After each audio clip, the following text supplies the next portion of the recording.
Man, listen, when you sit down and really think about the way faith has shaped humanity, and then you look at where we are right now in the 21st century, it's absolutely wild because you realize one thing. Is religion just some old relic of the past, or is it actually the biggest force shaping our future? Is it just ritualistic stuff that ancient people clung to out of fear, or is it something way deeper? And here's the real question that nobody's asking enough.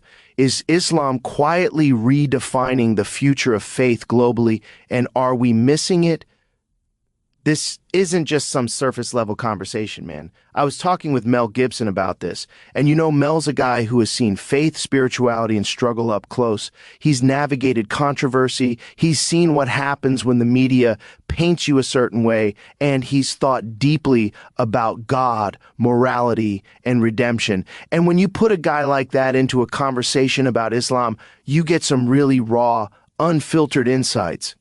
Because here's what people don't get. What role is Islam actually playing in shaping where humanity is headed spiritually, culturally, and even philosophically?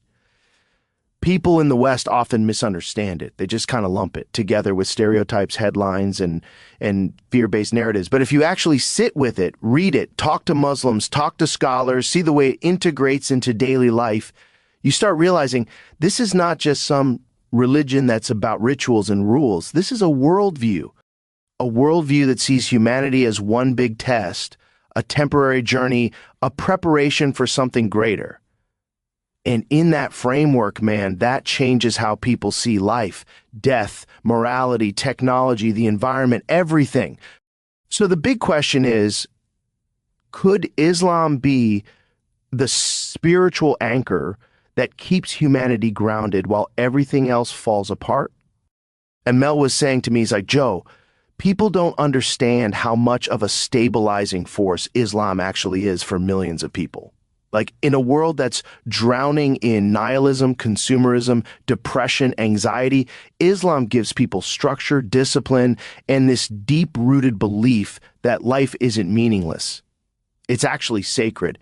And when you zoom out and think about the future, especially with AI, with biotechnology, with people playing God in labs, Islam might actually be the anchor that keeps a big portion of humanity grounded, because it says, hey, slow down, remember your creator, remember morality, remember that just because you can do something doesn't mean you should.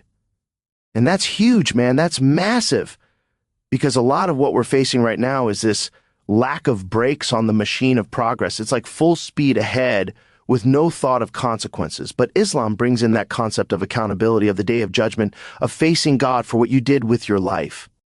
And I think that's powerful because, let's be real, if you take away accountability, if you take away the idea that you're responsible to something higher than yourself, then human beings will just do whatever they want. And usually what they want is destructive, greedy, short-sighted. But if you put God back into the equation, if you remind people that every action has eternal consequences, suddenly you see restraint, you see discipline, you see a focus on family, on charity, on being a good human. And Mel was nodding hard when I said that. He was like, Joe, that's exactly it. We've got a culture that mocks faith, mocks discipline, and glorifies excess. And then we wonder why people are lost, why people are overdosing, why suicide rates are climbing, why there's this epidemic of loneliness.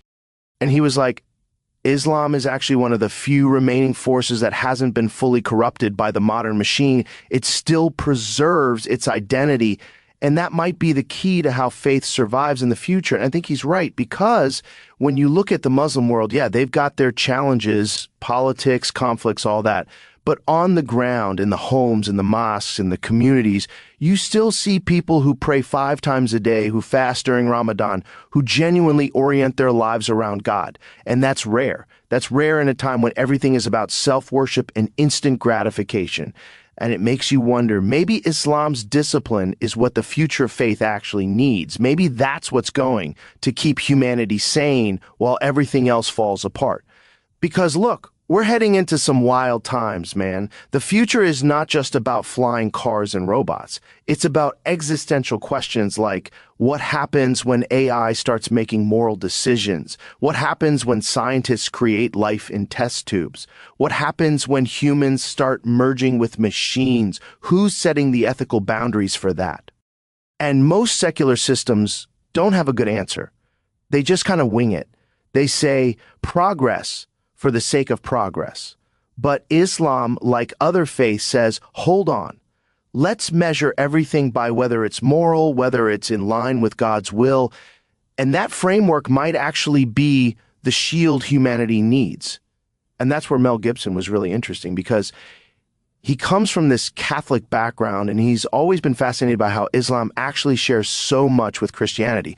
The idea of one God, the prophets, the moral code, the family values, the rejection of modern excess. And he said, Joe, people don't realize that if Christianity collapses in the West, which it kind of is, Islam might actually be the last stronghold of faith left standing. And that's mind-blowing, because you don't usually hear a Hollywood guy saying that, but Mel's not your average Hollywood guy. He's controversial, he's intense, he's been through fire. And when he looks at Islam, he doesn't see an enemy. He sees a reminder of how strong faith can be when it's preserved. And when you take that seriously, you realize Islam might not just be shaping the future of Muslims. It might be shaping the future of all humanity. Because if people see Islam growing, thriving, standing firm while everything else collapses, that's going to wake people up. That's going to make people re-examine their own lives, their own values. And I think that's where we're headed, man. A world where Islam is not just in the background, but at the center of the global conversation about meaning, purpose, and morality. And if that happens, that's a massive shift in human consciousness. And when you think about it, man, one of the wildest things about Islam and its impact on the future of faith is how it doesn't just exist in a vacuum. It's not like this isolated religion sitting on the sidelines. It's woven into geopolitics, into economics, into culture, into science. And what's crazy is how people don't really recognize that Muslims are everywhere now. They're in every country, they're in tech, they're in medicine, they're in media.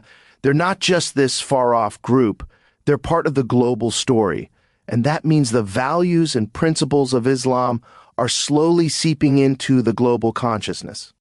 And Mel Gibson made this point when we were talking. He said, Joe, whether people realize it or not, the future is going to be shaped by Islamic values as much as Western secular values, and sometimes even more, because look at demographics, look at birth rates, look at the fact that Muslim families are still having kids while the West is literally shrinking itself into extinction. And that's not just numbers, that's culture, that's philosophy, that's faith being passed on. And if you look at the big picture, you realize Islam might actually be the religion of the future, not because it's being forced on people, but because it's one of the only faiths that still has the discipline to survive modernity. And that blew my mind when Mel said it, because he's right. When you compare it to what's happening in the West, people don't even know what they believe anymore. They're making up identities out of thin air. They're chasing dopamine hits. They're treating consumerism as religion.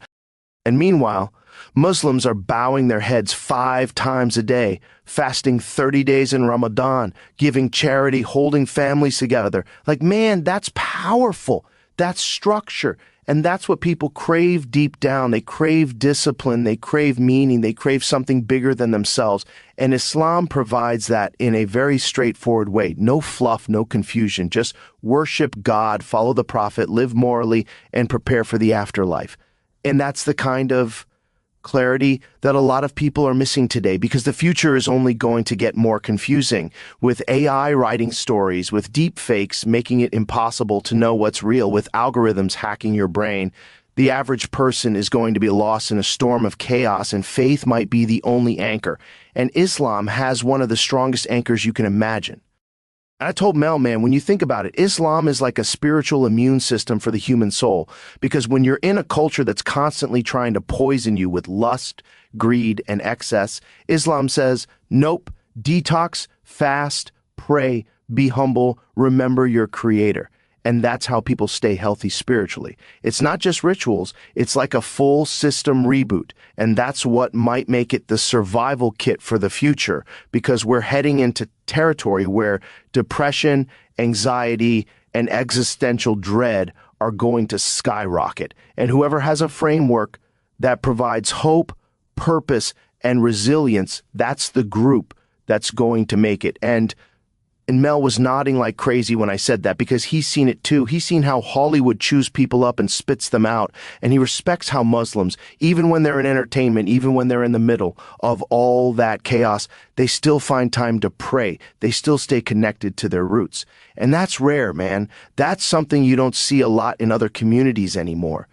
And I think that's why Islam is going to have such a massive influence, because it doesn't crumble under pressure. It adapts, but it doesn't lose its identity. And when the storms of the future hit, when society gets crazier and crazier, people are going to look around for something stable.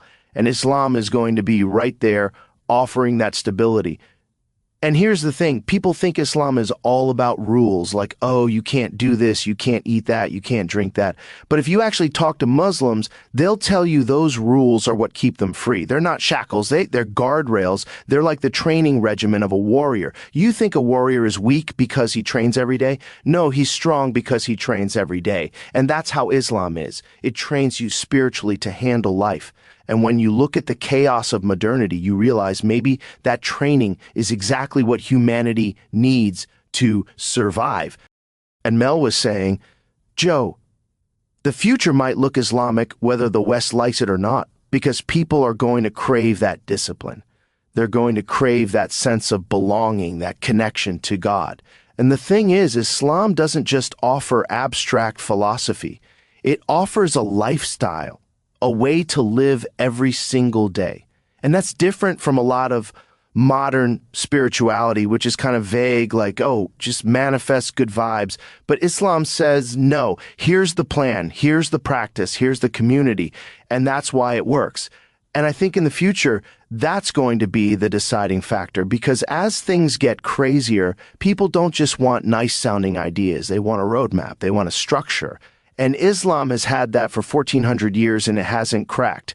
And that's insane, man, when you think about how many empires have come and gone, how many ideologies have risen and fallen, and Islam is still here, still strong, still growing. That's a sign that there's something real there, something timeless. And Mel pointed that out. He was like, Joe, people forget that Islam spread across continents without armies forcing everyone. It spread because people saw the beauty of it, the justice, the spirituality, and they wanted it. And that's why it continues to grow. And in the future, that growth is only going to accelerate, especially in a world starving for meaning. And I think we're on the edge of a huge spiritual shift, man. I think we're going to see Islam step into the center of global consciousness in a way we haven't seen before. Not as some other religion, but as a major voice in the conversation about humanity's future. And when that happens, it's going to change everything from politics to technology to family life. Because when faith is strong, it shapes everything around it.